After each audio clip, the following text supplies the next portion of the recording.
We are at prime time for applying a pre-emergent weed killer. I hope you will listen to my message. It's a very critical one. You get one chance a year. If you blow it, you really blow it. If in the springtime you have traditionally seen henbit and chickweed and dandelions and clover and annual bluegrass, that little grass with all the seed heads, and ryegrass and rescue grass, you don't want to see them, you need to apply a pre-emergent weed killer right now. There's one group that is for grassy weeds. There's another group that is for broadleafed weeds, the non-grasses like clover. Go into an independent retail garden center and ask for pre-emergent weed killers. I'm not going to get through all the names here, that's too complicated. Let them help you. An independent retail garden center can do that. Your time is now. Water lightly after you apply them. Andrea Rideout is in a retail garden center right now, not any old retail garden center, North Haven Gardens. Urban homesteading is her topic. Andrea?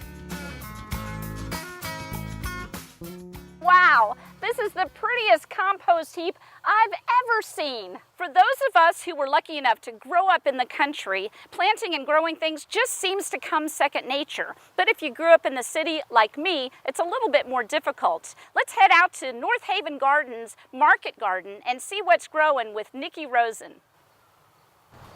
So becoming an urban homesteader usually involves a couple of things. The basic one is, of course, plants. Then you add your chickens, your compost, rainwater collection, things like that. By the way, Nikki, I want to comment here at North Haven Gardens Market Garden, you've got the prettiest compost heap I think I've ever seen. Thank you. It's gorgeous. Thank you. And speaking of beautiful, look at this fabulous chard right here in front of us. Why is Swiss chard such a great plant for North Texas?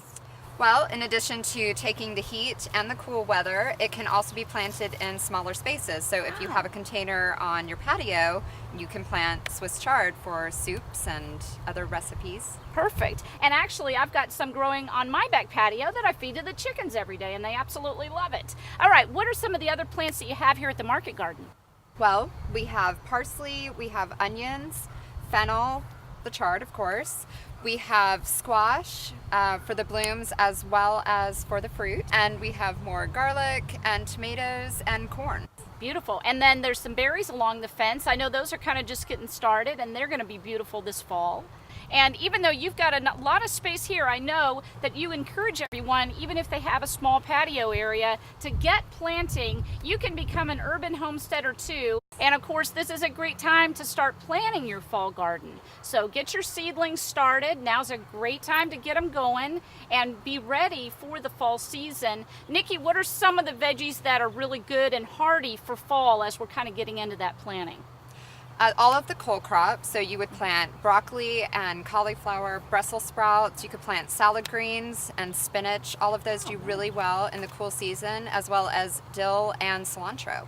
So become an urban homesteader yourself. Go out and get some seeds, get them in the ground. Now is the perfect time. Let's dig in.